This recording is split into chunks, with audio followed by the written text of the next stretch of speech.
Hello everyone, welcome to digital পড়াশোনা academy.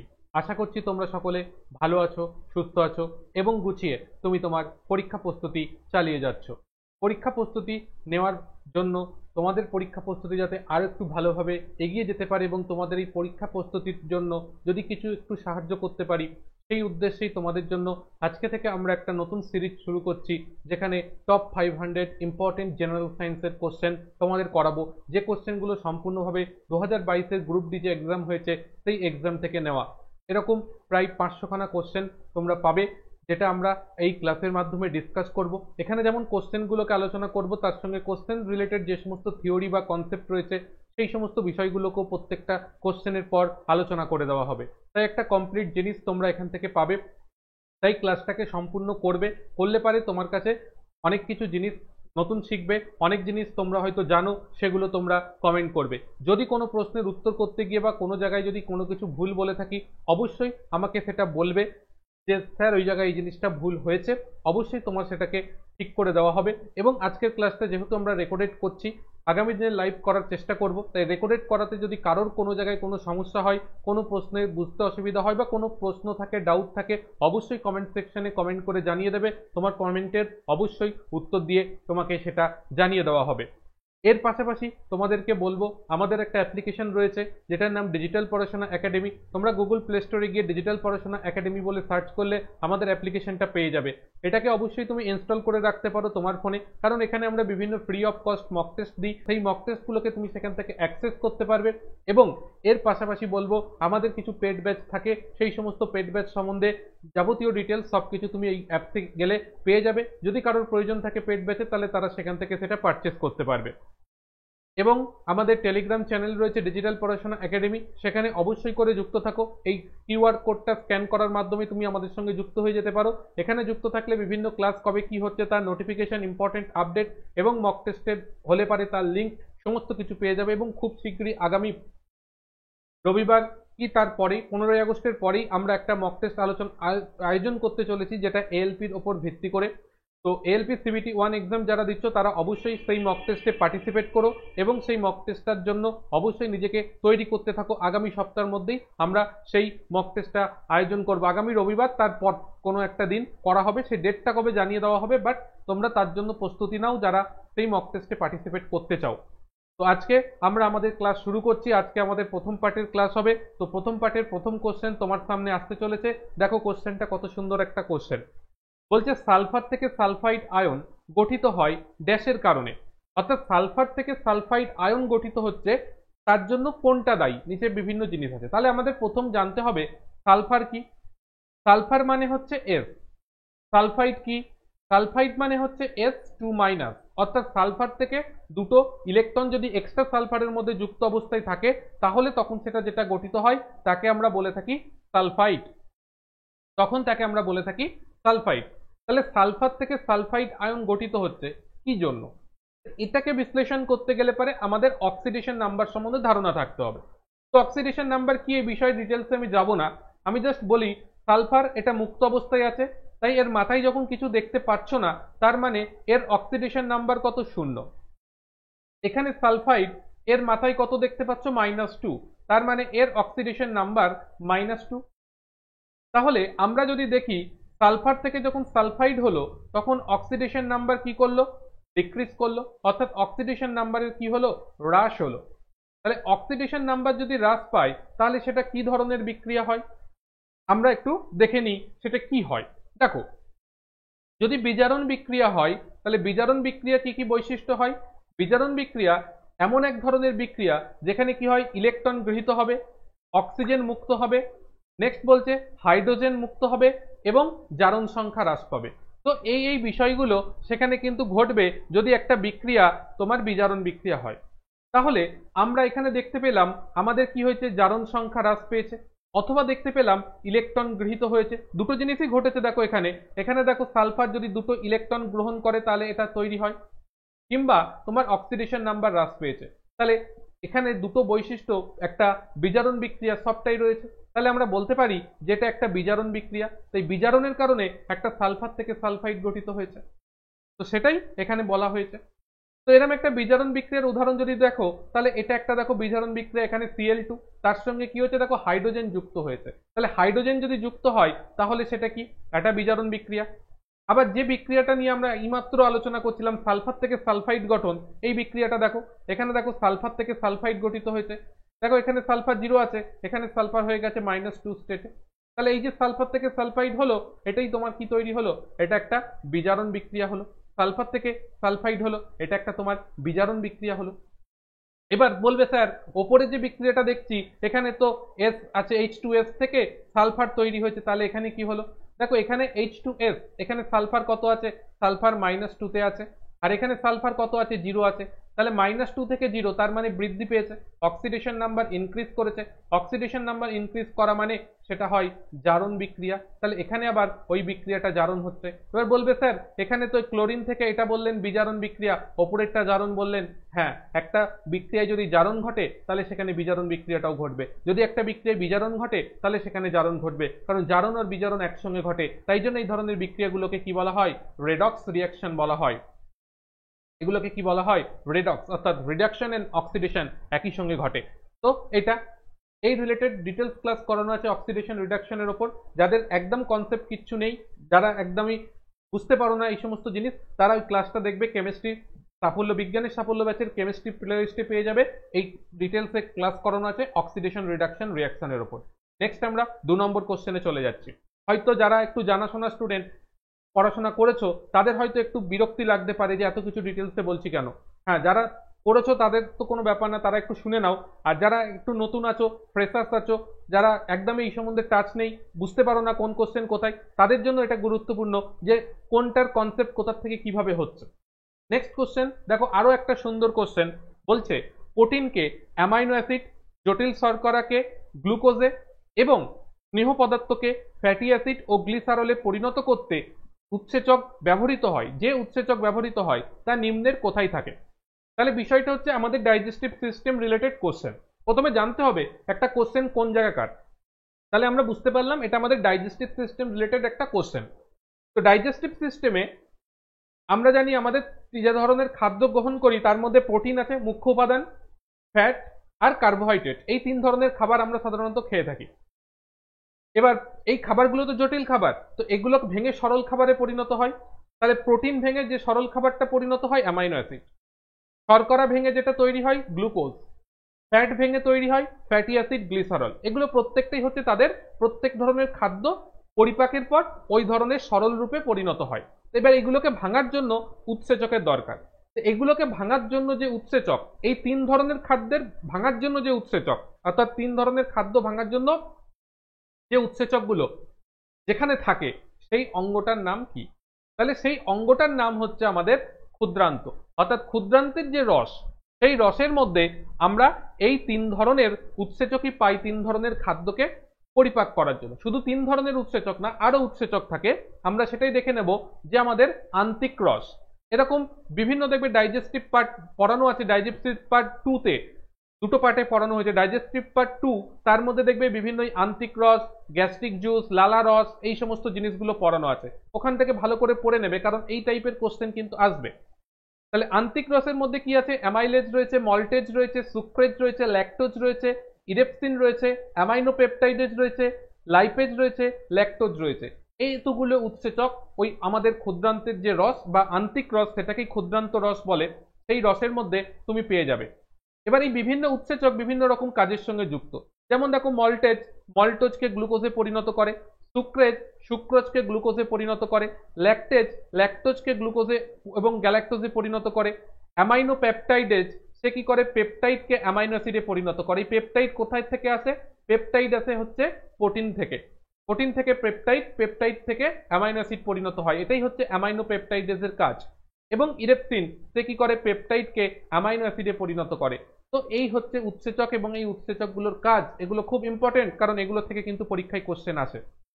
Next আমরা চলে যাচ্ছি পরবর্তী কোশ্চেনে। পরবর্তী কোশ্চেনটা দেখো দিয়েছে আমাদের আলোর চ্যাপ্টার থেকে বা অপটিক্স থেকে কোশ্চেনটা দিয়েছে। অপটিক্সের মধ্যে ফেরিক্যাল মিরর সেখানকার কোশ্চেন। এটা একদম বোকা বানানো কোশ্চেন, এটা একটু বোকা বানানো কোশ্চেন। কেন বোকা বানানো কোশ্চেন, কোশ্চেনটা পড়ো তাহলে বুঝতে পারবে। বলছে 100 সেন্টিমিটার ব্যাসার্ধের একটি অবতল দর্পণের মেরু এবং বক্রতা কেন্দ্রের মধ্যে দূরত্ব কত।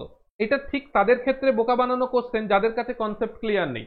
আর যারা ঠিকঠাক পড়াশোনা করেছো, কনসেপ্ট জানো, তাদের কাছে এই কোশ্চেনটা পড়া যেটুকু সময়, তারা উত্তর করতে তার বেশি সময় লাগবে না। কোশ্চেন পড়ে সে অ্যান্সার করে দেবে। এতক্ষণে যারা পারার তারা তখন তোমরা অলরেডি বলো তোমরা অ্যান্সার করে ফেলেছো। তাহলে অ্যান্সার যারা করতে পারলে না বা একটু ভাবনা চিন্তা করছো, তাদের জন্য আমি আছি। আমি একটু বুঝিয়ে বলি বিষয়টা কি।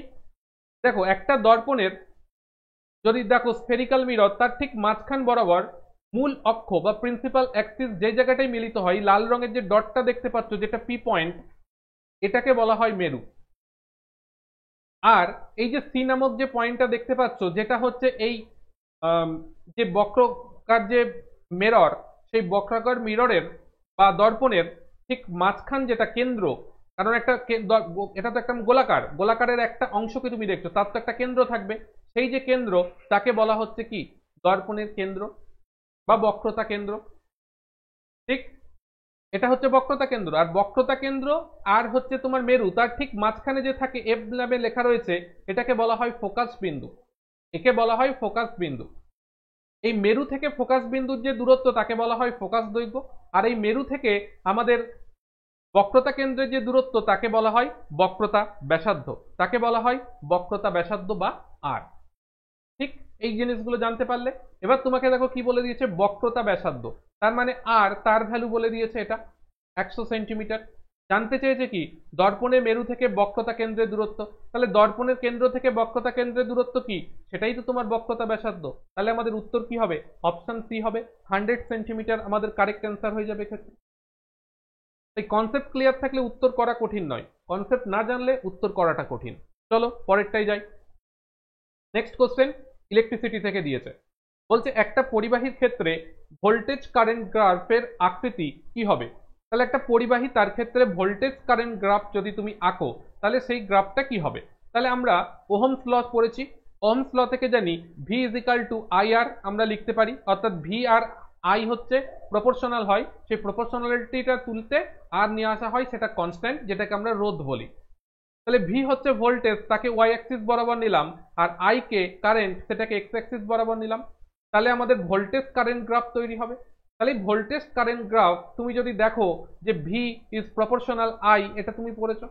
তাহলে ভি যত বাড়বে আই তত বাড়বে, আই যত বাড়বে ভি তত বাড়বে।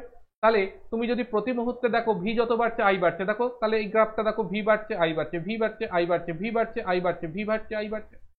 তাহলে একটা যে লাইন পাবে সেটা হচ্ছে মূলবিন্দুগামী সরলরেখা পাবে, মূলবিন্দুগামী সরলরেখা পাবে। তাই জন্যে আমরা যেটা পাবো সেটা একটা রৈখিক সরলরেখা। এর পাশে লিখে রেখে দাও মূলবিন্দুগামী, মূলবিন্দুগামী তুমি একটা রৈখিক সরলরেখা পাবে। এখানে আরো দুটো কথা বলে দিই। এই যে রেখাটা পেয়েছো, এই রেখাটার যে নতি হবে, এই রেখাটার যে নতি হবে, বা যাকে আমরা ইংরেজিতে বললে বলবো স্লোপ, স্লোপ সেটা কি হবে সবসময় ওয়াই বাই এক্স হয়। তাহলে ওয়াই বাই এক্স মানে v by i, v by i মানে কোন রাশি হয়, আর হয়। তাহলে সেটা হচ্ছে রোধ। তাহলে এখান থেকেও একটা কোশ্চেন তোমার জেনারেট হয়ে যেতে পারে যে ভোল্টেজ কারেন্ট গ্রাফের নতি কোন ভৌত রাশিকে নির্দেশ করে। তাহলে উত্তর হবে আমাদের রেজিস্ট্যান্স বা রোধ। ঠিক আছে, এখান থেকে অনেক রকম ভ্যারাইটিস অফ কোশ্চেন হয়। ডিটেলস ক্লাস করানো আছে, অবশ্যই ক্লাসগুলো দেখবে। হয়তো বলবে আমি ক্লাসে প্রমোট করছি, না প্রমোট করার না। যারা জানো না, হয়তো অনেকেই আছে নতুন আজকে ফার্স্ট টাইম এই ক্লাসটা দেখছো, তাদের ক্ষেত্রে এটা সুবিধা হবে যে হ্যাঁ এই ক্লাসটা আদৌ করানো আছে কিনা। হয়তো সে জানে না, সে হয়তো পড়িনি কোনোদিনও, তাহলে তার তো একটা এই সম্বন্ধে ধারণা থাকা দরকার, কারণ এখান থেকে অনেক কোশ্চেন হয়। তাই সে আমি বলে দিলাম ক্লাসটা করানো আছে, অবশ্যই গিয়ে ক্লাস দেখে নাও। প্রত্যেকটা ক্লাস করানো আছে বিজ্ঞানের সাফল্য ব্যাচে, ফিজিক্স কেমিস্ট্রি বায়োলজি। ঠিক আছে, কমপ্লিট ক্লাস করানো আছে, কিন্তু সেগুলো বেসিক লেভেল। কারোর যদি অ্যাডভান্স লেভেল ক্লাসের প্রয়োজন হয়, ওইটা দিয়ে সেই অ্যাডভান্স লেভেল ক্লাসের চাহিদা পূরণ হবে না। শুধুমাত্র বেসিক লেভেল ওটা ক্লাস করে নিজস্ব আরো পড়াশোনা করতে লাগবে। চলো নেক্সট বলছে জাইলেমের নিম্নলিখিতগুলির মধ্যে কোন উপাদান জল পরিবহনে ক্রিয়াশীল থাকে না। তাহলে জাইলেমের যে সমস্ত উপাদানগুলো রয়েছে, সেই উপাদানগুলোর মধ্যে কোনটা জল পরিবহনে ক্রিয়াশীল থাকে না, মানে জল পরিবহনের সঙ্গে যুক্ত নয়। তো এই প্রশ্নটা আমি এক প্রকার বলতে পারি ডাউটেড কোশ্চেন, ডাউটেড কোশ্চেন। হ্যাঁ আমি বলছি ডাউটেড কোশ্চেন, কিন্তু রেল একটা অ্যান্সার এর নিয়েছে। তো নেয়ার আগে আমি বলি কেন ডাউটেড কোশ্চেন। তুমি দেখো তোমাকে এখানে যেটা তুলে ধরা হয়েছে সেটা হচ্ছে এনসিইআরটির বই থেকে বিষয়টা তোমাকে তুলে ধরা হয়েছে, ঠিক আছে। যেখানে বলছে যে xylem consist of tracheid, vessel, xylem parenchyma, অর্থাৎ এই চারটে জিনিস জাইলেম প্যারেনকাইমা অ্যান্ড হচ্ছে জাইলেম ফাইবার, এই চারটে জিনিস নিয়ে গঠিত। তো এখানে ছবিতে দেখতে পাচ্ছ এই যে ট্রাকিড দেখছো, ট্রাকিয়া দেখছো, যেটা হচ্ছে জাইলেম বাহিকা বা জাইলেম ভেসেল বলা হয় ট্রাকিয়া, এটা দেখতে পাচ্ছ জাইলেম প্যারেনকাইমা, আর এটা হচ্ছে জাইলেম তন্তু। এই হচ্ছে 4 ধরনের কোষ নিয়ে এটা গঠিত জাইলেম। এবার বলছে, এবার তোমাকে যেটা বলছে ইম্পর্টেন্ট জিনিস সেটা হচ্ছে এখান থেকে দেখো, এই লাইনটা থেকে দেখো, বলছে tracheids and vessels are tubular structure, অর্থাৎ পাইপের মতন টিউবুলার আকৃতির structure, and this allows them to transport water and mineral vertically, অর্থাৎ এরা হচ্ছে জল এবং মিনারেল বলতে খনিজ, এগুলো ভার্টিক্যালি মানে উলম্বভাবে ট্রান্সপোর্ট করে, পরিবহন করে, ঠিক আছে। তাহলে ট্রাকিড অ্যান্ড ভেসেল বা ট্রাকিয়া যাই বলো না কেন, ট্রাকিড অ্যান্ড ট্রাকিয়া বা ট্রাকিড অ্যান্ড ভেসেল, এরা কি করছে, এরা তোমার ওই জিনিসগুলোকে কি করছে, পরিবহন করছে, ঠিক আছে। ওই জিনিসগুলোকে কি করছে, পরিবহন করছে, জিনিসগুলোকে পরিবহন করার কাজ করে। তাহলে জল এবং মিনারেল পরিবহনের কাজ করার সঙ্গে যুক্ত ট্রাকিডস অ্যান্ড ভেসেল বা ট্রাকিয়া। নেক্সট বলছে যে প্যারেনকাইমা অর্থাৎ জাইলেম প্যারেনকাইমা স্টোর ফুড, অর্থাৎ জাইলেম প্যারেনকাইমা ও খাদ্য সঞ্চয় করে রাখে, অর্থাৎ স্টোর করে রাখে খাবার দাবার। আর xylem fibre mainly supportive in function, অর্থাৎ সাপোর্ট দেওয়ার কাজ করে, অর্থাৎ দৃঢ়তা প্রদানের কাজ করে। তাহলে আমরা পেয়ে গেলাম প্রত্যেকটার কাজ। তাহলে জাইলেম প্যারেনকাইমা খাদ্য সঞ্চয়ের সঙ্গে যুক্ত according to NCERT, xylem fibre সে দৃঢ়তা প্রদান করে, আর এই ট্রাকিড অ্যান্ড ট্রাকিয়া এরা হচ্ছে ওয়াটার অ্যান্ড মিনারেল পরিবহনের সঙ্গে যুক্ত। তাহলে এবার আমাদের উত্তর কোনটা নেব? তাহলে এখানে উত্তর নিতে গেলে পারে যদি রিয়েল জল পরিবহনের সঙ্গে যদি যুক্ত হয় বলা হয়, মানে ভাবতে হয়, তাহলে উত্তর হওয়া ছিল জাইলেম, ট্রাকিড আর হচ্ছে বাহিকা। বাট আমাদের বলেছে কোনটা ক্রিয়াশীল থাকে না, তো সেক্ষেত্রে প্যারেনকাইমাও ক্রিয়াশীল থাকে না। কিন্তু ওরা উত্তর যেটা নিয়েছে সেটা হচ্ছে অপশন বি নিয়েছে, জাইলেম ফাইবার, অর্থাৎ জাইলেম ফাইবার যেহেতু একটা মৃত এবং সে দৃঢ়তা প্রদানের কাজ করে, তাই জন্য ওরা উত্তর নিয়েছে জাইলেম ফাইবার। তো এটা কেউ যদি এনসিইআরটি নিয়ে এনসিইআরটির রেফারেন্স দেখিয়ে চ্যালেঞ্জ করতো তাহলে একটা কিছু ব্যাপার হতে পারতো। জানি না কেউ চ্যালেঞ্জ করেছে কি করেনি, আমি যেখান থেকে পেয়েছি সেখানে উত্তর জাইলেম ফাইবার কারেক্ট অ্যান্সার হিসাবে দেওয়া হয়েছে। তো জাইলেম প্যারেনকাইমা যেহেতু একটা সজীব কোষ, ও হয়তো খাদ্য সঞ্চয় করে রাখে, তো ওই হিসাবে ওটা দেখিনি, ওরা বলতে চেয়েছে যে ঠিক আছে জাইলেম প্যারেনকাইমাও সজীব, এগুলো সজীব কোষ, তো নিশ্চয়ই কিছু একটা কাজ করবে, এবং প্রত্যেকেই কিন্তু মৃত কোষ, শুধু জাইলেম প্যারেনকাইমাই একমাত্র সজীব কোষ। এই বাদবাকি 3জন প্রত্যেকেই মৃত কোষ নিয়ে গঠিত, শুধু জাইলেম প্যারেনকাইমাই সজীব কোষ। তো এ ফুড সঞ্চয়ের সঙ্গেই যুক্ত। তো যাই হোক, উত্তর যেটা নিয়েছে সেটাও বলে দিলাম, এবং ওরা যেটা করেছে অ্যাকর্ডিং টু এনসিইআরটি যা আছে সেটা আমি বলে দিলাম। এবার উত্তর কি হবে সেটা তোমরা বুঝে নেবে, ঠিক করবে। চলো নেক্সট আমরা যাচ্ছি 6 নম্বর কোশ্চেন, যেটা দিয়েছে এটাও ইলেকট্রিসিটি থেকে দেওয়া একটা কোশ্চেন। বলছে একটি তড়িৎ বহনকারী পরিবাহীর চুম্বক ক্ষেত্রের মাত্রা বৃদ্ধি ড্যাশের সাথে হয়। তাহলে একটা চুম্বক ক্ষেত্রের মধ্যে যদি একটা পরিবাহীকে তুমি দেখো, মানে একটা তড়িৎ পরিবহনকারী তার রয়েছে, সেই পরিবাহীর যে চুম্বক ক্ষেত্র তৈরি হয়, কারণ তারের মধ্যে দিয়ে যখন তড়িৎ প্রবাহ হবে সেখানে একটা চুম্বক ক্ষেত্র তৈরি হয়, তাহলে সেই চুম্বক ক্ষেত্রের মাত্রা কিসের সাথে বৃদ্ধি পাবে সেটা তোমাকে বলতে হবে। তাহলে আমরা একটু দেখে নিই এর পেছনে কি কনসেপ্ট আছে। এর পেছনে যে কনসেপ্ট আছে সেই কনসেপ্টটা হচ্ছে বায়োসাভার্টের সূত্র। বায়োসাভার্টের সূত্র কি বলছে, যে কোনো তড়িৎবাহী তারের ক্ষুদ্র অংশ, একটা ক্ষুদ্র অংশ, এখানে ছবিতে দেখো একটা ডিএল পরিমাণ ক্ষুদ্র অংশ নেওয়া হয়েছে, সেই সন্নিহিত অংশে চুম্বক ক্ষেত্রকে যদি আমরা বি ধরে নিই, ডিবি ধরে নিই, তাহলে ওই ডিবির মান কি বলছে, দৈর্ঘ্যের সঙ্গে সমানুপাতিক হয়, প্রবাহ মাত্রার সঙ্গে সমানুপাতিক হয়, আলোচ্য বিন্দু থেকে দূরত্বের বর্গের সঙ্গে ব্যস্তানুপাতিক হয়, এবং প্রবাহ অভিমুখ এবং আলোচ্য বিন্দুর মধ্যবর্তী যে কোণ, তাদের মধ্যবর্তী যে কোণ, তাদের সাইনের সমানুপাতিক হয়। তার মানে আমরা বলতে পারি যে ডিবি ইজ প্রপোর্শনাল, আমরা বলতে পারি যে ডিএল ইন্টু তোমার i into sine theta divided by হচ্ছে তোমার আর স্কোয়ার। এটা আমরা অ্যাকর্ডিং টু বায়োসাভার্ট ল পাই। তাহলে আমরা বুঝতে পারছি যে আমাদের যে তড়িৎ প্রবাহ তার সঙ্গে সমানুপাতিক হবে। এবার দেখো অপশন কি দিয়েছে, কার সঙ্গে বৃদ্ধি পায়, যে রোধাঙ্কের সঙ্গে, এখানে রোধাঙ্কের কোনো গল্প নেই, রোধেরও কোনো গল্প নেই, আছে দূরত্ব আর তড়িৎ প্রবাহ। দূরত্ব মানে এখানে আর, আর তড়িৎ প্রবাহ তার মানে হচ্ছে আই। তাহলে আমরা দেখতে পেলাম যে আয়ের সঙ্গে বি চুম্বক ক্ষেত্র সেটা হচ্ছে সমানুপাতিক, প্রপোর্শনালি রিলেশন, আর এই চুম্বক ক্ষেত্রের সঙ্গে আর এর যেটা সম্পর্ক সেটা ব্যস্তানুপাতিক সম্পর্ক। তাহলে আমাদের সঠিক উত্তর যেটা হয়ে যাবে অপশন বি, তড়িৎ প্রবাহ। নেক্সট আমরা চলে যাচ্ছি পরবর্তী কোশ্চেন, এটাও ইলেকট্রিসিটি থেকে একটা কোশ্চেন। বলছে যে যন্ত্রটি যান্ত্রিক শক্তি থেকে বৈদ্যুতিক শক্তিতে রূপান্তরিত করে সেটার নাম কি? একদম সোজা কোশ্চেন। যান্ত্রিক শক্তি থেকে বৈদ্যুতিক শক্তিতে রূপান্তরিত করে, যান্ত্রিক থেকে বৈদ্যুতিক শক্তি, যান্ত্রিক শক্তিকে বৈদ্যুতিক শক্তিতে রূপান্তরিত করে, সেটা হচ্ছে কে? বৈদ্যুতিক ডায়নামো। ডায়নামো যে রয়েছে সে কি করে? যান্ত্রিক শক্তিকে সে রূপান্তরিত করে দেয় আমাদের বৈদ্যুতিক শক্তিতে। এবার এখানে দেখো বৈদ্যুতিক মোটর রয়েছে, বৈদ্যুতিক মোটর ঠিক এর উল্টোটা কাজটা করে, বৈদ্যুতিক শক্তিকে যান্ত্রিক শক্তিতে রূপান্তরিত করে। আর এই শুষ্ক কোষ হচ্ছে ব্যাটারি। ব্যাটারি ব্যাটারি কি করে? রাসায়নিক শক্তিকে তড়িৎ শক্তিতে রূপান্তরিত করে। তো এই ইনফরমেশন গুলো কিন্তু এর পাশাপাশি মনে রাখতে হবে। নেক্সট কোশ্চেন দিয়েছে তোমার, এটা ডেইলি লাইফ কেমিস্ট্রি থেকে কোশ্চেন দিয়েছে। বলছে নিচের কোন কার্বন যৌগ জৈব গ্যাস এবং সংকুচিত প্রাকৃতিক গ্যাস বাংলায় বলেছে আর কি, সিএনজি, যেটাকে ইংরেজিতে বলে compressed national gas, compressed natural gas বা সংকুচিত প্রাকৃতিক গ্যাস, তার প্রধান উপাদান কি? তো এই দুটো গ্যাসেরই যদি উপাদান তুমি দেখো তাহলে উপাদান হচ্ছে মিথেন। দুটোরই উপাদান হচ্ছে তোমার মিথেন। যেটা সিএনজি তাতে প্রায় 90% অ্যান্ড অ্যাভাব থাকে, আর যেটা নর্মাল জৈব গ্যাস, গোবর গ্যাস ট্যাস যে সমস্ত গ্যাস, এই সমস্ত জৈব গ্যাসে 60% প্লাস মিথেন থাকে।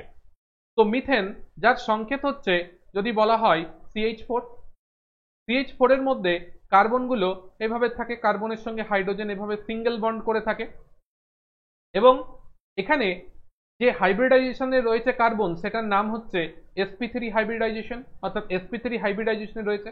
এবং এই মিথেনের যে স্ট্রাকচার হয় মনে রাখবে টেট্রাহেড্রাল বা চতুস্থলকীয় স্ট্রাকচার। এই প্রত্যেকটা পয়েন্ট কিন্তু প্রশ্ন হয়, তাই প্রত্যেকটা জিনিসকে বলে দিলাম, যার প্রয়োজন আছে নোট ডাউন করে রাখবে খাতায়।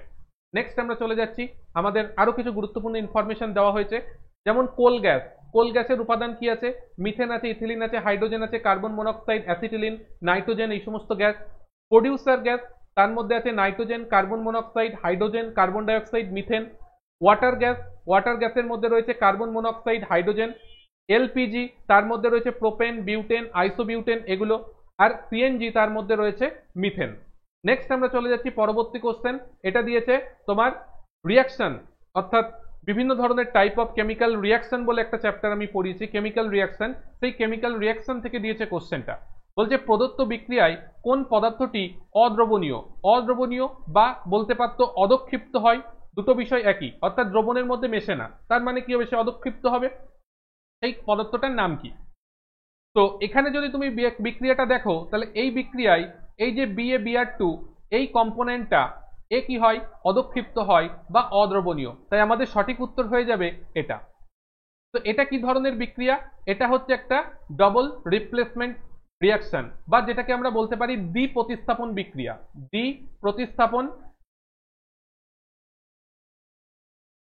দ্বিপ্রতিস্থাপন বিক্রিয়া, ঠিক আছে? এটা একটা দ্বিপ্রতিস্থাপন বিক্রিয়া বা ডবল রিপ্লেসমেন্ট রিয়াকশন। কারণ দেখো এখানে বিআর চলে গেছে বি এর সঙ্গে, আর এখানে কে যুক্ত হয়েছে আই এর সঙ্গে, তাহলে এটা একটা ডবল রিপ্লেস হলো, দুবার রিপ্লেস হলো, সেই জন্য ডবল রিপ্লেসমেন্ট বিক্রিয়া। আর ডবল রিপ্লেসমেন্ট বিক্রিয়াগুলোকেই অধক্ষেপণ বিক্রিয়া বলা হয়ে থাকে বা প্রেসিপিটেশন রিয়াকশন বলা হয়ে থাকে, ইংরেজিতে বললে প্রেসিপিটেশন রিয়াকশন বলা হয়ে থাকে এই দ্বিপ্রতিস্থাপন বিক্রিয়াগুলোকে। এই যে কথাগুলো বলে দেবো প্রত্যেকটা কথা থেকে প্রশ্ন হয়, তুমি প্রিভিয়াস ইয়ার কোশ্চেন খুলে দেখবে এই কথাগুলোর থেকে প্রশ্ন হয়েছে কিনা, তাই এই পয়েন্টগুলোকে খাতায় মার্ক করতে হবে। নেক্সট আমরা চলে যাচ্ছি 10 নম্বর কোশ্চেন।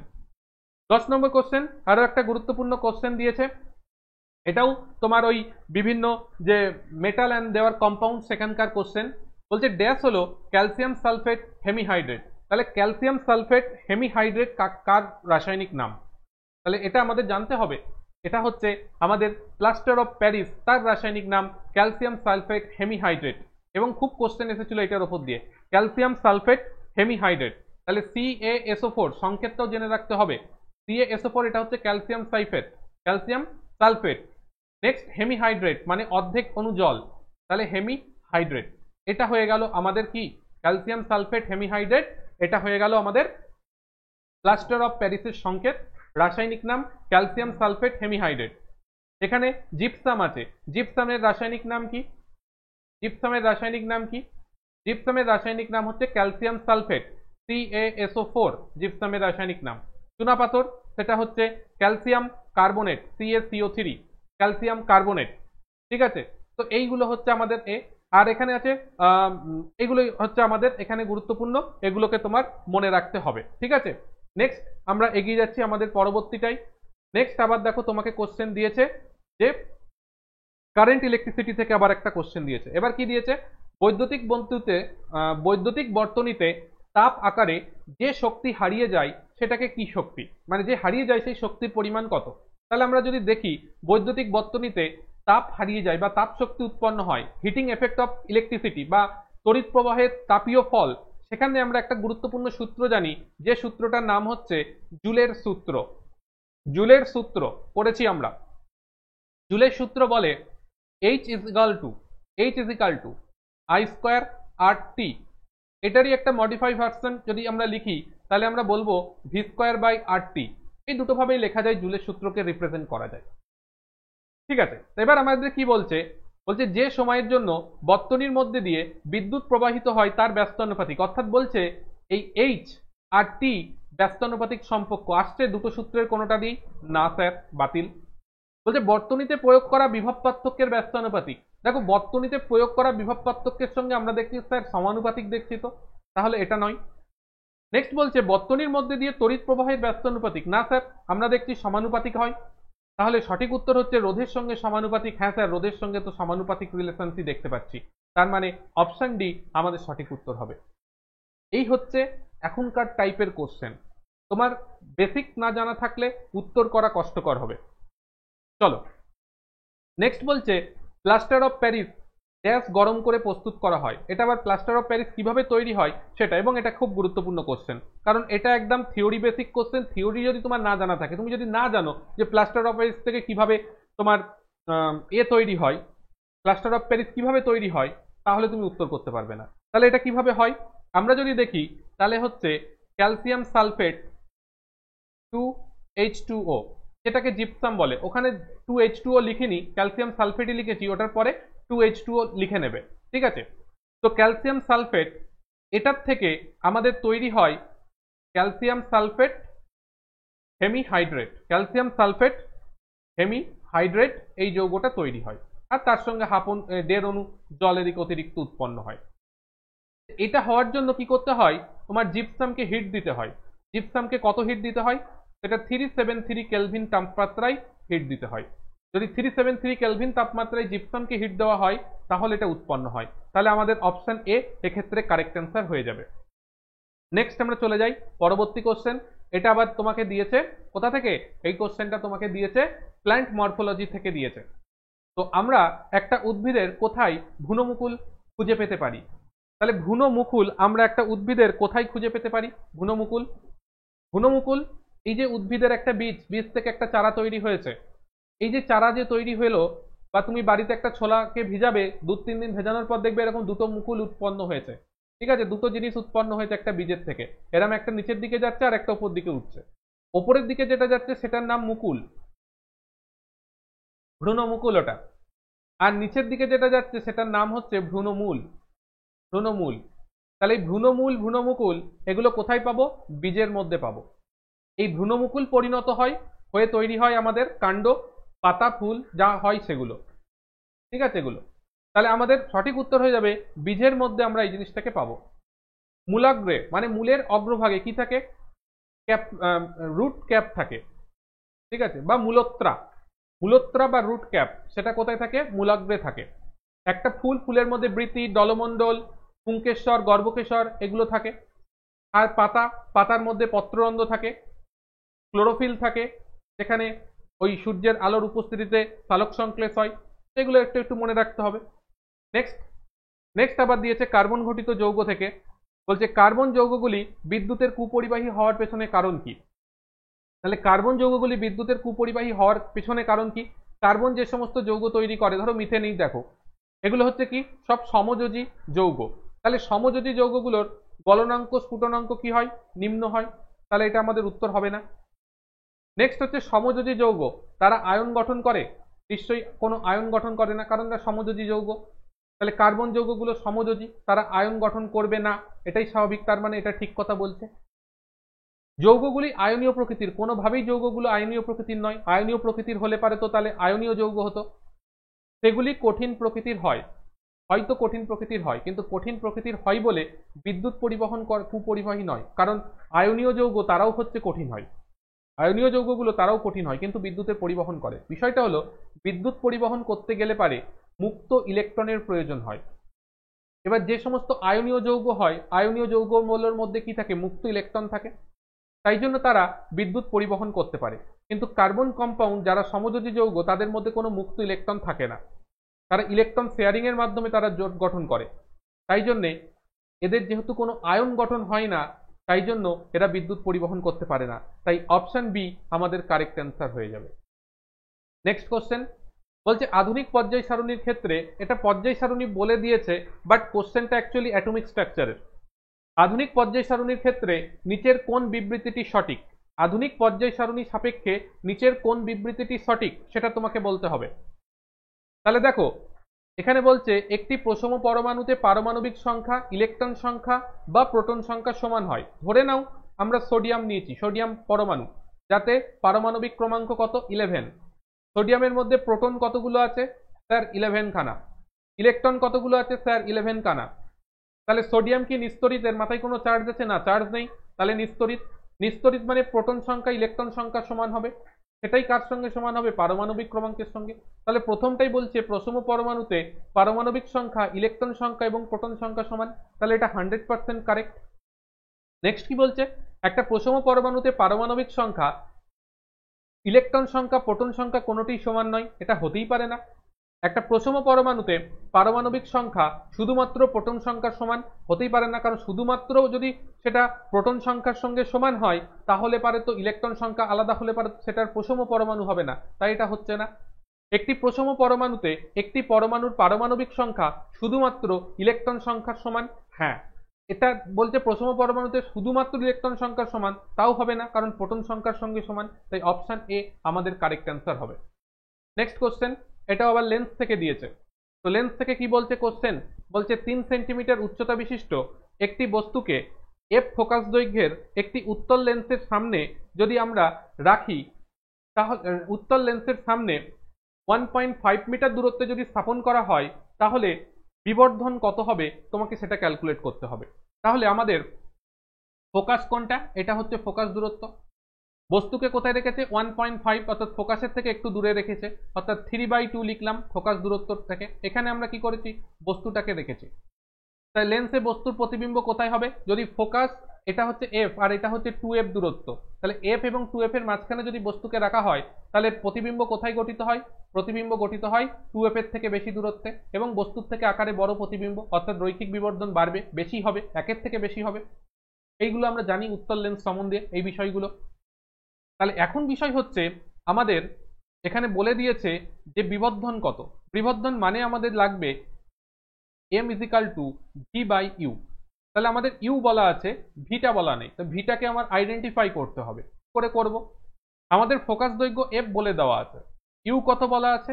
u বলা আছে 1.5, সেটাকে আমি লিখলাম 3/2, এত f বলে দিয়েছে। এবার ইউ যেহেতু লেন্সের সামনের দিকে আছে, তাই জন্য কি হবে? এটা বা আলোর বিপরীত দিকে আছে, তাই জন্য এটাকে মাইনাস নিতে হবে। ইউ এর মান হচ্ছে এটা, ঠিক আছে? ইউ এর মান হলো এফ হলো। এবার আমাদের যদি বের করতে হয়, আমরা লেন্স গঠনের যে ফর্মুলা জানি, সেটা 1/v - 1/u = 1/f। এখান থেকে বের করব v, তাই 1/v = 1/f plus 1/u। f এর মান f, u এর মান কত আছে? -3/2, উল্টে লিখলে পারে 2/3f। তাহলে এখানে যদি করো তাহলে তুমি পাচ্ছ 3f 1/3f পাচ্ছ। তাহলে তুমি v ইজ ইকাল টু কত পেলে? তাহলে তুমি v ইজ ইকাল টু কত পাচ্ছ? v ইজ ইকাল টু তুমি পালে 3f, এবং পজিটিভ পেয়েছো কারণ দেখো লেন্সের পেছনের দিকে গঠিত হয়েছে বা আলোর দিকে গঠিত হয়েছে, তাই পজিটিভ। তাহলে এবার রৈখিক বিবর্ধন বের করে ফেলো। রৈখিক বিবর্ধন v, v হচ্ছে এটা, ডিভাইডেড বাই -3/2f, f কেটে গেল, 3 কেটে গেল, তাহলে আসছে -2। বলবে স্যার -2 কেন? রৈখিক বিবর্ধন 2 হবে, অবশ্যই 2 আমাদের কারেক্ট অ্যান্সার হবে। মাইনাস স্যার, মাইনাসটা এই জন্যই এসছে, দেখো বস্তু সাপেক্ষে প্রতিবিম্ব উল্টে গেছে, তাই জন্য মাইনাস। যদি একই দিকে গঠিত হতো, ওপর দিকেই গঠিত হতো, উল্টাতো না, তাহলে পারে সেটা প্লাস হতো। যেহেতু উল্টে গেছে তাই জন্য সেটা এখানে মাইনাস। এখানে জিজ্ঞাসা করতে পারতো প্রতিবিম্বের উচ্চতা কত, তাহলে হাইট অফ ইমেজ যদি সেটা বের করতে বলতো তাহলে এখানে 3 আছে, 3কে 2 দিয়ে গুণ করে দিতাম, তাহলে 3 দুগুণে 6 হয়ে যেত, হাইটটা 6 হয়ে যেত, 6 সেন্টিমিটার হতো যদি বের করতে বলতো। বলিনি, আমি করে দিলাম এক্সট্রা। আশা করছি বোঝা গেল কিভাবে এই ধরনের অঙ্কগুলোকে সলভ করতে হয়। নেক্সট কোশ্চেন, এটা আবার ইলেকট্রিসিটি থেকে দিয়েছে। বলছে ফ্লেমিং এর ডান হস্ত নিয়ম তখনই প্রয়োগ করা যেতে পারে যদি প্রয়োগকৃত চুম্বক ক্ষেত্র, পরিবাহীর গতির অভিমুখ এবং আবিষ্ট তড়িৎ প্রবাহ একে অপরের সঙ্গে পারস্পরিকভাবে ড্যাশে থাকে। তাহলে এই জিনিসটা তোমাকে বলে দিয়েছে, তাহলে কি হবে আমরা একটু দেখে নিই থিওরিটা কি বলছে। এর যে থিওরি রয়েছে বলছে ফ্লেমিং এর ডান হস্ত নিয়ম। ডান হস্ত নিয়ম কি বলছে? এটা আবিষ্ট তড়িৎ প্রবাহের অভিমুখ নির্ণয় করার জন্য ব্যবহার করা হয়। ইন্ডাকশন কারেন্ট, সেটা অভিমুখ কোন দিকে হবে সেটা বের করার জন্য আমরা ফ্লেমিং এর ডান হস্ত নিয়ম বের করি। তোমার নিজের ডান হাতটা নাও, ডান হাতের 3টে আঙুল নাও, তর্জনী, মধ্যমা আর হচ্ছে বৃদ্ধা আঙুল, এই 3টেকে পরস্পরের সঙ্গে সমকোণ রাখতে হবে। অর্থাৎ সমকোণ মানে এই ছবিতে দেখো, এই যে এটা হচ্ছে আমাদের এটা, তো এদের মধ্যে তর্জনী আর বুদ্ধাঙ্গুষ্ঠ এর মধ্যে দেখো যে কোণটা আছে সমকোণ মানে 90 ডিগ্রি, এই তর্জনী এবং মধ্যমা তার মধ্যেও দেখো 90 ডিগ্রি, এবং এদের মধ্যেও যে কোণটা আছে সেটাও 90 ডিগ্রি। অর্থাৎ এইভাবে তোমার বিষয়টা রয়েছে, ঠিক আছে, 3টে আঙুলকে এভাবে রাখা হয়েছে, তাহলে এদের মধ্যে যে কোণটা হবে সেটা হচ্ছে 90 ডিগ্রি। তাহলে এবার তোমার যেটা দেখতে হবে সেটা হচ্ছে তুমি যদি 90 ডিগ্রি রাখো, তোমার যদি তর্জনী সেটা যদি চুম্বক ক্ষেত্রের অভিমুখ নির্দেশ করে, বৃদ্ধাঙ্গুষ্ঠটা সেটা যদি গতির অভিমুখ নির্দেশ করে, আর তোমার যে মধ্যমা সে হচ্ছে তড়িৎ প্রবাহের অভিমুখ নির্দেশ করবে, অর্থাৎ তড়িৎ প্রবাহ কোন দিকে হবে সেটা নির্দেশ করবে। এটাই হচ্ছে ফ্লেমিং এর ডানহস্ত নিয়ম। এটা দিয়ে জেনারেটর তৈরি করা হয়, ঠিক আছে, যেটা ডাইনামো বা জেনারেটর যাই বলো না কেন সেটা তৈরি করা হয় এই নীতির উপর ভিত্তি করে। তাহলে আমাদের সঠিক উত্তর হবে পারস্পরিকভাবে 90 ডিগ্রি কোণে থাকবে। তাহলে অপশন বি আমাদের কারেক্ট অ্যান্সার। নেক্সট আমরা চলে যাচ্ছি পরবর্তী কোশ্চেন। এটা একটা এনভায়রনমেন্ট কেমিস্ট্রির কোশ্চেন দিয়েছে। বলছে অজৈব বিয়োজ্য বর্জ্যের পরিপ্রেক্ষিতে উৎস থেকে পৃথকীকরণ বলতে কি বোঝায়? অজৈব বিয়োজ্য বর্জ্য পদার্থ মানে হচ্ছে নন বায়োডিগ্রেডেবল ওয়েস্ট, যেগুলো, ঠিক আছে, যেগুলো বা বলতে পারো অজৈব যে সমস্ত বর্জ্য পদার্থ সেগুলোর কথা বলা হচ্ছে। তাহলে এগুলোর পৃথকীকরণ করতে গেলে পারে, এই সমস্ত জৈবগুলোকে পৃথকীকরণ করতে গেলে আমরা কি করব? এই মুহূর্তে যারা পৌরসভা অঞ্চলে থাকো দেখবে তারা দেখতে পাবে, বা কোনো পৌরসভা অঞ্চলে গেলে তুমি দেখতে পাবে রাস্তার ধারে একটা সবুজ একটা নীল রঙের বালতি বসানো আছে, বাড়ি বাড়ি দিয়েছে সবুজ নীল রঙের বালতি, এবং রাস্তার ধারে ধারে সবুজ এবং নীল রঙের ডাস্টবিন বানিয়ে দেওয়া হয়েছে। এটাই হচ্ছে সেই জিনিস যে অজৈব বিয়োজ্য বর্জ্য পদার্থ এবং জৈব বিয়োজ্য বর্জ্য পদার্থ এই দুটোকে সেপারেট করা, এইগুলোকে একদম উৎস থেকে সেপারেট করতে হবে। অর্থাৎ তুমি একটা খাবার খেলে, তুমি কলা আর পাউরুটি খাচ্ছ, পাউরুটিটা প্লাস্টিকের প্যাকেটে দিয়েছে আর কলাটা আছে, তো পাউরুটি খাওয়ার পর পাউরুটির যে প্লাস্টিকটা সেটাকে কোথায় ফেলবে? নীল রঙের ডাস্টবিনে ফেলবে। আর কলা খাওয়ার পর কলার খোসাটা কোথায় ফেলবে? সবুজ রঙের পাত্রে ফেলবে। কেন? কলার যে খোসাটা সেটা জৈব বিয়োজ্য পদার্থ, সেটাকে সবুজটাই ফেলতে হবে। আর যেটা নীল সেটা হচ্ছে অজৈব বর্জ্য পদার্থের জন্য, সেখানে তুমি প্লাস্টিকটাকে ফেলবে কারণ ওটা বায়োডিগ্রেডেবল নয়। কিন্তু কলার খোসাটা বায়োডিগ্রেডেবল, ওটা দিয়ে সার তৈরি হবে। তাই জন্য কি হলো, উৎস স্থানে তুমি হচ্ছে উৎস ওই জিনিসগুলোর বর্জ্য পদার্থের, তুমি যদি দুটোকে আলাদা করে দাও তাহলে আমাদের ওই বর্জ্যটাকে পৃথক করার সুবিধা হবে। তাই জন্য এখানে আমাদের যে অপশনটা কার্যকর হবে সেটা হচ্ছে অপশন সি। বলছে গৃহস্থলীর উচিত আবর্জনার মধ্যে থাকা অজৈব বিয়োজ্য বস্তুগুলি থেকে জৈব বিয়োজ্য বস্তুগুলিকে আলাদা করে দেওয়া। এই জন্য বাড়ি বাড়ি পৌরসভা অঞ্চলে একটা করে নীল একটা রঙের সবুজ বালতি সবাইকে দিয়ে দিয়েছে, যা বাড়ির আবর্জনা হবে ওই দুটো বালতিতে এইভাবে আলাদা করে রাখো। এটাই আমাদের সঠিক উত্তর হবে। চলো নেক্সট বলছে ডোবেরইরানের তৈ সূত্র অনুযায়ী নিচের কোন মৌলটি ক্যালসিয়াম এবং বেরিয়ামের মধ্যে স্থাপন করা যেতে পারে? সেটা তোমাকে বলতে হবে। এর জন্য আমরা আগে দেখে নিই ডোবেরিনারের ত্রয়ী সূত্র আমাদের কি বলছে। বলছে রাসায়নিকভাবে সদির প্রতি তিনটি মৌলকে পারমাণবিক গুরুত্বের ক্রম অনুসারে সাজালে মাঝেরটির পারমাণবিক গুরুত্ব মোটামুটিভাবে অপর দুটির পারমাণবিক গুরুত্বের গড় হয়। তাহলে রাসায়নিকভাবে সদির তিনখানা মৌল রয়েছে, তাদের পারমাণবিক গুরুত্বের ক্রম অনুসারে যদি সাজাও তাহলে মাঝের মৌলটির পারমাণবিক গুরুত্ব মোটামুটিভাবে অপর দুটির পারমাণবিক গুরুত্ব হবে। অর্থাৎ তুমি যদি সাজাও তাহলে দেখবে লিথিয়ামের নিচে হচ্ছে তোমার সোডিয়াম আর তার নিচে আসবে পটাশিয়াম। তুমি যদি লিথিয়াম আর পটাশিয়ামের তাদের পারমাণবিক ভরের গড় করো তাহলে তুমি সোডিয়ামের পারমাণবিক গড় পাবে। এটাই হচ্ছে ডোবেরিনারের ত্রয়ী সূত্র। এবার এখানে তোমাকে যেটা দিয়েছে সেটা কি দেওয়া হয়েছে, ডোবেরিনারের ত্রয়ী সূত্র অনুযায়ী ক্যালসিয়াম এবং বেরিয়াম। তাহলে ক্যালসিয়াম কত 40.1, বেরিয়ামের কত 137.3, এই দুটোকে যোগ করো 4, এটা হচ্ছে 7, এটা হচ্ছে 7, 1, তাহলে 177.4 এটা হচ্ছে টোটাল। এবার এটার যদি এভারেজ নিই তাহলে আমরা কি করব, 2 দিয়ে ভাগ করব। 2 দিয়ে ভাগ করলে কত হচ্ছে 8 দুগুণে 16, 1 17, 8 দুগুণে 16, হাতে আছে 1 14, তাহলে 7, তাহলে 88.7।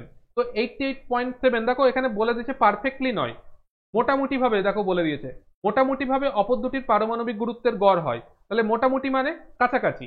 তাহলে এখানে আমাদের যে অপশনগুলো দিয়েছে তার মধ্যে কাছাকাছি কোনটা আছে, কাছাকাছি আছে অপশন এ স্ট্রনসিয়াম। তাহলে স্ট্রনসিয়ামের ক্ষেত্রে সঠিক হয়ে যাবে, স্ট্রনসিয়াম হচ্ছে এসআর। তো এসআর এর পারমাণবিক গুরুত্বের কাছাকাছি আসছে মানটা, তাই আমাদের সঠিক উত্তর যেটা হয়ে যাবে সেটা হচ্ছে এটাই, স্ট্রনসিয়াম, ক্যালসিয়াম, স্ট্রনসিয়াম, তারপর হচ্ছে বেরিয়াম, এরা তিনজন মিলে একটা ট্রায়োড গঠন করে। নেক্সট আমরা এগোই। এটা একটা খুব ইম্পর্টেন্ট কোশ্চেন, বলতে পারো লাখ টাকার কোশ্চেন দিয়েছিল এটা। ঠিক আছে, বলছে নিচের ছবিটি ভালোভাবে পর্যবেক্ষণ করুন। টেস্ট টিউব বিতে নীল রং অনুপস্থিত, সেটা সম্পর্কে সঠিক উত্তর কি হবে। দেখো তোমায় দুটো টেস্ট টিউব দিয়েছে, দুটো টেস্ট টিউবের মধ্যে কি নেওয়া হয়েছে, রান্না করেছো, বাড়িতে রান্না করে যে ভাতটা খাও সেই ভাতটাকে নেওয়া হয়েছে। টেস্ট টিউব এর মধ্যে আমরা শুধুমাত্র সেদ্ধ করা চাল নিয়েছি, মানে ভাত নিয়েছি। আর টেস্ট টিউব বি এর মধ্যে কি করেছি, আমরা ভাত নিয়েছি, মুখের মধ্যে ভরেছি, ভরে চিবিয়েছি, কিছুক্ষণ চিবিয়ে নিয়ে সেই চেবানো ভাতটাকে আমরা নিয়েছি টেস্ট টিউব বি এর মধ্যে। এবার দুটোর মধ্যে কি করেছি আমরা, তো আয়োডিন সলিউশন যুক্ত করেছি, দুটোর মধ্যে আয়োডিন সলিউশন যুক্ত করেছি। এবার আয়োডিন সলিউশন যুক্ত করার পর আমরা অপশন এতে দেখতে পাচ্ছি যে সেটা ব্লু কালার হয়ে গেছে, আর অপশন বিতে দেখতে পাচ্ছি সেখানে কোনো ব্লু কালার আসেনি, এটা পেল ইয়েলো কালার মতন হয়ে থাকবে। তো এই দুটোর বি টেস্ট টিউবে নীল কালার না আসার পেছনে কারণ কি তোমায় বলতে হবে। তো এখানে আমাদের জানতে হবে সোডিয়াম আয়োডাইড টেস্ট বা স্টার্চ আয়োডাইড টেস্ট যেটাকে বলা হয়, অর্থাৎ কোনো খাবার দাবারের মধ্যে শর্করা মানে স্টার্চ বা শ্বেতসার আছে কিনা সেটা পরীক্ষা করার জন্য আমরা আয়োডিন সলিউশন দিয়ে টেস্ট করি। সেখানে আয়োডিন সলিউশন দিলে সেটা নীল হয়ে যাবে, যেখানে শ্বেতসার থাকবে, শ্বেতসার থাকলে সেটা ব্লু কালার হয়ে যাবে। ঠিক আছে, এটাই হচ্ছে স্টার্চ আয়োডাইড টেস্ট। এখন কথা হলো যে আমি ভাত যখন মুখে যেটা চিবাইনি নর্মাল ভাত সেখানে দেবো, তার মধ্যে শ্বেতসার আছে, ব্লু কালার হয়ে যাবে, ঠিক, অর্থাৎ এ টেস্ট টিউব ঠিকঠাক আছে। কিন্তু বি টেস্ট টিউবে কি হয়েছে, সেখানে কালার চেঞ্জ হলো না। কেন হলো না, কারণ আমাদের মুখের ভেতর যখন ভাতটা চিবোচ্ছি আমার লালা রস রয়েছে, ওই ভাতের মধ্যে লালা রস মেখে গেছে, লালা রসের মধ্যে আছে অ্যামাইলেজ উৎসেচক, যেটাকে স্যালিভারি অ্যামাইলেজ বলা হয়। সেই স্যালিভারি অ্যামাইলেজ সেই শ্বেতসারটাকে, যে স্টার্চটা ছিল ভাতের মধ্যে, সেটাকে কি করে শর্করায় রূপান্তরিত করে দেয়, সুগারে রূপান্তরিত করে দেয়, অর্থাৎ আরো সরল শর্করায় পরিণত করে দেয়, জটিল থেকে সরলের দিকে নিয়ে চলে যায়, অর্থাৎ একটা পরিপাক হয়ে যায়, অর্থাৎ তখন আর স্টার্চ থাকে না। তাই চেবানো ভাতটা যখন আমি দিচ্ছি তখন ওই ভাতটার মধ্যে আর কোনো শ্বেতসার থাকে না, সেই কারণে ওই সলিউশনের কালার ব্লু হয় না। তাহলে আমাদের সঠিক উত্তর যেটা হবে যে লালা রসে থাকা স্যালিভারি অ্যামাইলেজ দ্বারা শ্বেতসারের পরিপাক হয়ে যাওয়া, সেই জন্যে আমাদের কিচ্ছু চেঞ্জ হবে না কালারটা। নেক্সট আমরা চলে যাচ্ছি পরবর্তী কোশ্চেন। পরবর্তী একটা সুন্দর অঙ্ক দিয়েছে, বলছে একটি তামার তারের ব্যাসার্ধ তোমাকে বলে দিয়েছে, দৈর্ঘ্য তোমাকে বলে দিয়েছে, যদি উপাদানটির রোধাঙ্ক কত হয় তাহলে তারের রোধ কত হবে বের করতে বলেছে। এর জন্য কি ফর্মুলা জানি, আমরা জানি R is equal to rho L by A, যেখানে রো হচ্ছে রোধাঙ্ক, এল হচ্ছে তোমার দৈর্ঘ্য তারের, এ হচ্ছে প্রস্থচ্ছেদের ক্ষেত্রফল। তাহলে এখানে আমাকে প্রস্থচ্ছেদের ক্ষেত্রফল বের করতে গেলে কি করব, ব্যাসার্ধ বলে দিয়েছে 0.5, দিয়ে দিয়েছে, এটাকে কি করতে হবে, মিটারে কনভার্ট করতে হবে। তো মিটারে কনভার্ট করতে গেলে কি করবো আমরা, 0.5 সেটাকে মিটারে নিতে গেলে পারে 1000 দিয়ে কি করতে হবে, ভাগ করতে হবে। ঠিক আছে, তাহলে আমরা এটা চলে গেল আমাদের মিটার, তাহলে আমরা বলতে পারি 5/10⁴ মিটার, এটা হচ্ছে রেডিয়াস। তাহলে এটা যদি রেডিয়াস হয় তাহলে এবার বলে ফেলো এর প্রস্থচ্ছেদের ক্ষেত্রফল কত হবে, পাই ইন্টু আর স্কোয়ার। তাহলে পাই ইন্টু যদি আর স্কোয়ার করো তাহলে 5কে স্কোয়ার করলে 25 পাই হবে, আর নিচে কি হবে, 10⁸ হয়ে যাবে।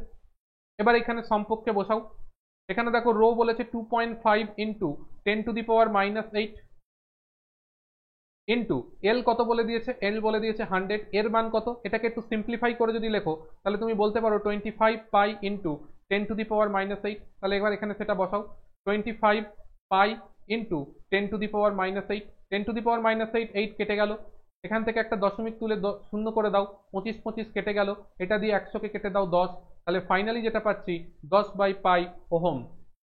এটা আমাদের কারেক্ট অ্যান্সার হবে, অপশন ডি কারেক্ট অ্যান্সার। ঠিক আছে, আশা করছি বুঝতে পেরেছো কিভাবে কি হলো।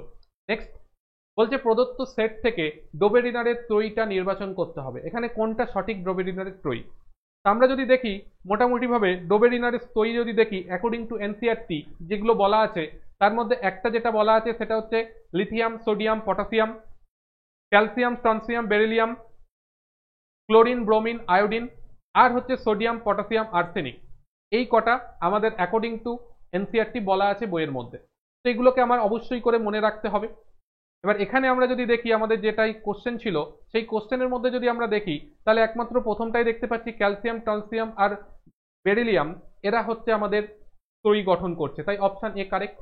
এখানে লিথিয়াম, সোডিয়াম, এখানে পটাশিয়াম হতো, সেটা নেই তাই হবে না।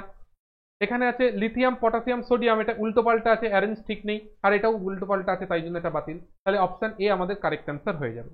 নেক্সট আমরা চলে যাচ্ছি আমাদের পরবর্তী কোশ্চেন, এবং সেই কোশ্চেনটা হচ্ছে 23 নম্বর কোশ্চেন। কি বলছে, আয়নীয় যৌগের গলনাঙ্ক এবং স্ফুটনাঙ্ক খুব বেশি হয় কেন।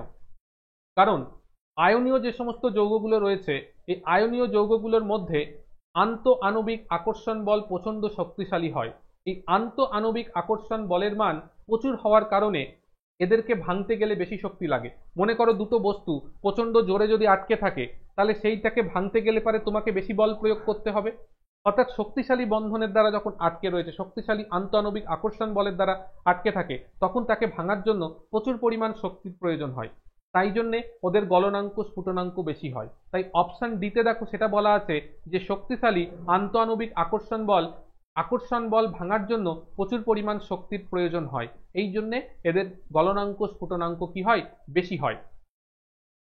ঠিক আছে, তো নেক্সট আমরা চলে যাচ্ছি আমাদের পরবর্তী কোশ্চেন, এবং তার আগে আয়নীয় যৌগ সম্বন্ধে কিছু বলে দেওয়া হয়েছে।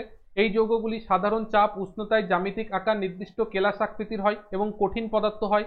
আয়নীয় যৌগের গলনাঙ্ক স্ফুটনাঙ্ক খুব বেশি হয়। এই যৌগগুলি সমবায়বতা ধর্ম প্রদর্শন করে না। এই যৌগগুলি তড়িতের সুপরিবাহী হয়। এই যৌগগুলি জলে দ্রবীভূত হয় কিন্তু জৈব দ্রাবকে দ্রবীভূত হয় না।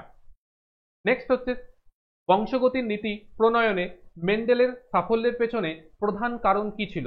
বংশগতির নীতিগুলো প্রণয়নের ক্ষেত্রে মেন্ডেলের সাফল্যের পেছনে প্রধান কারণ কি ছিল। তাহলে প্রধান কারণ কি ছিল, বলছে তিনি সংকরায়নে একবার কেবলমাত্র একটি বৈশিষ্ট্য অধ্যয়ন করেছিলেন। তিনি প্রত্যেকটি প্রজন্মের মধ্যে একটি নির্দিষ্ট বৈশিষ্ট্য প্রদানকারী একক মানে অ্যালিল গণনা করেছিলেন, অর্থাৎ প্রত্যেকটা জেনারেশনে তিনি নির্দিষ্ট বৈশিষ্ট্য প্রদর্শনকারী অ্যালিল ব্যবহার করেছিলেন না, তা করেননি। নেক্সট মটরশুটি বেছে নিয়েছিলেন। মটরশুটি গাছ আমরা ধরেও নিচ্ছি, হ্যাঁ ঠিক আছে, মটরশুটি গাছ বেছে নিয়েছিলেন, সেটা আলাদা জিনিস। তিনি একই রকম পিতামাতা বেছে নিয়েছিলেন না, তা করেননি, কারণ তিনি কখনো লম্বা গাছ নিয়েছিলেন, কখনো বেটে গাছ, লম্বা গাছ আর বেটে গাছের মধ্যে ক্রস করেছিলেন, তাই না, সেটা। তাই একক বৈশিষ্ট্য নিয়ে, নির্দিষ্ট বৈশিষ্ট্য নিয়ে গণনা করেছিলেন তা না।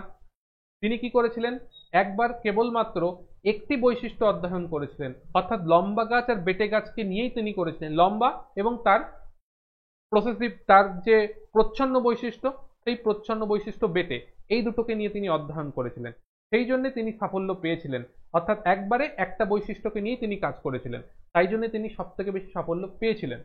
আর মটরশুটি গাছ বেছে নিয়েছিলেন বলে তিনি সাফল্য পাননি, তিনি অন্য গাছ বেছে নিলেও সাফল্য পেতেন, কিন্তু মটরশুটি গাছটাকে এই জন্যই বেছে নিয়েছিলেন, তার পেছনে বিভিন্ন কারণ আছে, সেই কারণটা ডিটেলসে দেখবে, যেখানে পড়ানো হয়েছে জেনেটিক্স সেই অংশে পড়ানো আছে কেন মটর গাছ বেছে নিয়েছিলেন।